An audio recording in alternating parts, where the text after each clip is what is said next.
to On the Bit. I'm Dave from Dream Thoroughbreds, and with me is Lenny from Bluegrass Bloodstock. How are you, Lenny? Good, Dave. That's good, mate. Caused a bit of controversy last week, mate, by labelling Vancouver off the bit.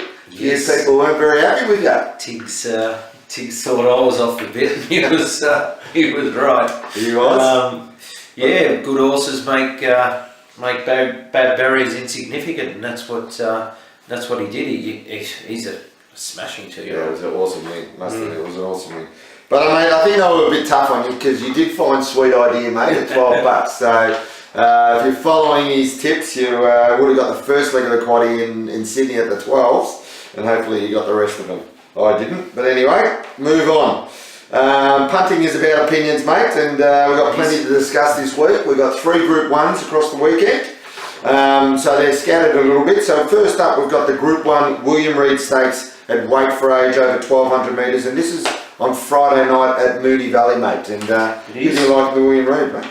Dave, it's pretty even. There's no real top liners here as such. I think there's 3 or 4 genuine chances, but I've settled with Lane Queen. I thought she ran a ripping race first up in a very strong and even edition of the Oakley Plate. I can see her just being just behind the speed here from barrier 9, which will suit the 100 metres. The 1200 here will suit her also. Yeah, she was only 1.6 lengths behind Shamar Wynn and under the Louvre, which is good form for this here.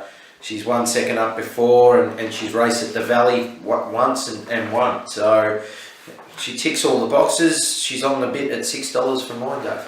I was on her in the Oakley Plate. I must admit, I've gone slightly around her. I think it's a soft Group 1 to finish the Melbourne Autumn Carnival. I just thought Rebel Dane was the class horse in this race. He was unlucky not to win the Manikato Stakes, a Group 1 level last spring at the same track and distance.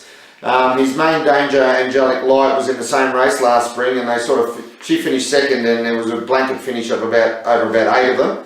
But I just thought Rebel Dane had an excellent first up record, so I think he probably shows his best form when he's first up and second up in his preps. So I thought it was quite smart of Gary Portelli to sort of target this Group 1. He was probably assuming that it would be slightly weaker than the rest of the autumn. Craig William knows this horse quite well. He's drawn out in barrier 7, which I like. He was in barrier 1, I think, in that Manikato last year, and he got cluttered up a little bit. So from barrier 7, will just allow him to have room to swoop home. He was $7, so I thought he was on the bin. I thought it was a bit of an each way special at that price. The second Group 1 is on Saturday at Rose Hill, the $1.5 million BMW. Again, this is at weight for age over 2,400, and probably one of the premier staying races of the autumn, mate. And, yeah, for sure. What do you like in the BMW, mate? In the BMW, Dave, I like a horse that I haven't even seen. That's another. You like the Japanese, yeah? Yeah. Well, won one last week. They come into their own, but when they get over a staying trip. Yeah, they do. What their record here is phenomenal once they get over a trip. This horse here is probably one of the best to actually on form to grace our shores. He runs second last start over the 2,500 to Gentle Donna. Gentle Donna's Japanese superstar, been horse of the year a couple of times, won everything. Yeah. That form would win any Group 1 anywhere in the world. So if you can carry that form here, I'm not too sure where he's going to get in the run. Usually the Jap horses will try and be forward. Yeah, they will. Yeah. He's currently $2.90. I'll be watching the markets. If they back him, I'll be following the money. So on the bit for mine to the world. It's an even weight for age race. Lots of different form lines coming together here. So without knowing how good the Japanese horse is, I've sort of just settled on Lucia Valentina. I just think her prep's been timed to peak on Saturday. She only had 1 trial coming into this prep, whereas she had 2 coming into the spring when she was she was on fire early in her prep. She just looked like she'd been improving in fitness throughout this prep to me. Last week's run looked also like it was just a top-up race to get her ready for this week. Remember, she was only beaten in the Caulfield Cup last year by about half a length at the same distance over the 2,400. Hugh Bowman's suspended this week, so Jimmy Cassidy goes on board, and he's won plenty of Group 1, so she's not going to lose anything there in experience. And Punter Cassidy will probably be very patient on her this week and wait for the last crack at them. And she's $7, so I thought again she was a nice chance on the bit in each way. The final Group 1 for the weekend is the Group 1 Vinery Stud Stakes. This is for 3-year-old fillies only, over 2,000 metres, and a great opportunity for the 3-year-old fillies to get some black type here, mate. I've stuck fat with First Seal, Dave. Very impressed with her run last start. She didn't have an easy run. It was she was deep. She did have cover, but she was working the whole time. She only missed by a nose in the Coolmore. She's back to the set weights here against the fillies. She's drawn to get a lovely run just behind the speed. Her last 2,000 metre run was in the Spring Champion Stakes when she ran second to a horse called Hampton Court. Swain Essie was third. That's a great form line for this sort of race, I think, and I think the $1.90 is a good price, and I'll be snapping it up. Yeah, we're both First Seal fans. She's back against 3-year-old fillies at level weights. She still looks really too good for her rivals on Saturday. She had a tough run in the Coolmore, as Lenny just mentioned, against the older mares that day, and she only got touched off in a very close finish. She's got a jockey change this week. Blake Shin has been taken off her, and James McDonald will go on, and I'm pretty sure James will make sure she has a better run in transit, and yeah, I can't see how she'll lose this week. I just don't think she will lose. $1.90, I thought it was a good price actually on the bit for mine. Stable news, Lenny. So what's been happening, mate? Stable news. We had a good result on Saturday. Time Thief horse that we sold to as Eights of Fortune, sold to Hong Kong. He had a little bit of an injury over there and hasn't had a run. They've been telling us for a while to watch out for him, and he's a pretty good horse, and he had his first start on Saturday at Sha Tin and duly saluted, which was a good result. What's his name? E-Super. You didn't tell us last week? No, I didn't know he was in. I only found out on the Saturday that he was racing. Okay. So I would have spread the word. But better put E-Super in your black book. Yeah, he was a horse that he beat. Who was he beat? He beat Rich Enough in a trial. That's so right. Wes got him up, and Wes liked him from the start actually. So credit to Wes, and it's a good result because they'll look to sort of buy again in the future. And obviously today we had a good result, Dave, with Long Mac winning in town, so that was very exciting. All the Dream supporters the black horse, he's now a city winner. That's right. Yeah, we're taking this on Wednesday night this week. Long Mac won at Sandown today. He's now put together 2 back-to-back wins. Real progressive type, this horse. He's now won 3 races from 8. And he looks to have more wins in store the way he's been finishing off his races. He's just got a bit of a, not electrifying sprint, but he really can, he has got a turn of foot. He does. And when he lets down, he can really, carve out some time. So he was impressive today. Charles in Charge runs at the new Pakenham Racing Club track tomorrow. It's actually in Tynong or Nanagoon, over 1400. It looks very hard to beat, even despite that he's drawn barrier 12. He should scoot across them and lead them, and I think he'll be very hard to beat tomorrow. Magnet, she's down to run at Donald on Friday in a 2-year-old maiden. It's only a $15,000 race, but there's $26,000 worth of Super Vobis bonuses for the winner, so the race is actually quite lucrative.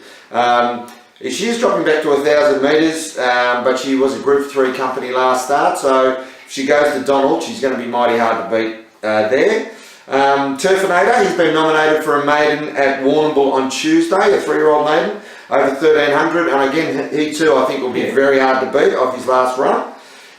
Boogie Days, she ran an encouraging race, finishing second last Sunday at Kyneton.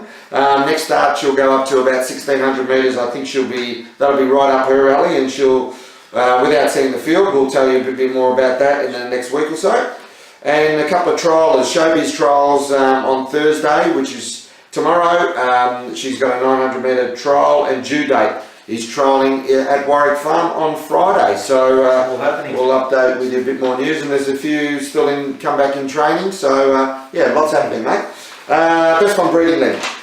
Best on breeding is a long road horse, Diamond Oasis, Dave, running at Moonee Valley Race 5. Yep. He was purchased for $80,000 at the 2012 Melbourne Premier Sales by, as I said, by the champion side Longrow. The gelding's pedigree is very deep on the female side. He's by his dam Siwa is by Green Desert, who's a champion sire in the UK. She's a half sister to a host of international group performers. Interesting enough, it's quite stout on the female line of this horse, and he's been a sprinter, so it'll be interesting to see in time if he can get over a trip, because he's got Shirley Heights on the female tail line, which is a staying influence, so horse to look out for. Very good. Value bets. I actually didn't have much time to do the value bet this week. I did think Rebel Dame was value in that William Reid on Friday night. So straight to the on the bit specials, mate. Who's your on the bit special this week, mate? On the bit is my old mate. Your old mate. Catkins. It looks like a Catkins benefit to my eyes. She's short, but she really lets you down. It's all the perfect ingredients for a Catkins win. Set weights, mares race. The track will be rain affected. She's running at Rose Hill, where she's been in the first three 11 of 13 times. 11 times from 13 starts, sorry. She's a winner at the distance. Barrier 10, I think she'll just jump, slide across behind the leader any day will do. And from there, J-Mac will just have to bide his time before he presses the trigger, and Catkins goes bang at $1.90. Very good. I'm on the bit with Rose Hill Race 3, number 2, Lee Baz. This horse was first up in a Group 1 last start, got beaten 3 lengths over 1300, steps up to 1500 Saturday. He excels second up, this horse. He only had one trial leading up to his first up run, so I think that'll really bring him on for this run. He drops back to Group 3 grade on Saturday. He'll sit very handy in this race, and from barrier 4 I think he'll just virtually control the race with Tommy Berry on board. He's $3.50 in the early market, so I think he's on the bit for mine. Off the bit, Letty, now. So what are you doing this week, mate? Has Tiggs got you running scared? He's got me rattled. I'm going to Adelaide, Tiggs. Hopefully you don't look at the races there. Race 8, number 3, Clover Lane. Peter Moody trained mare. She's dual accepted, but I reckon she'll go to Adelaide. Melbourne runs have been fair. In decent company. She's now a favourite in a pretty open field in Adelaide. At a distance she's never run over. In fact, her only win was over 1,000 metres, and her best races have been at 1,000 or 1,100. She now steps up to a mile. So there's about $3, $4 about her. I think that's a bit of a risk at the price for mine, and I'll be off the bit with Clover Lane. Tiggs has got you running scared, mate. I'm off the bit at Rose Hill again, race 5, number 7, Target in Sight. This horse beat Deep Field last start, but I think since then Deep Field's proven to be a really disappointing horse. And I thought he actually got the favours, got all the favours that day. It was a Group 3 race last start, but he's back into another Group 3 race, which is more competitive on Saturday. He's drawn out wide in barrier 10, so he's not going to get the same favours he got last start. He's come up favourite in the opening markets. I don't want to beat him on Saturday, so he's off the bit for mine. So, as I said, an early edition of On the Bit this week. We'll be back next week for Doncaster Derby Day at Randwick, which is one of the best race days of the year. So good luck this week.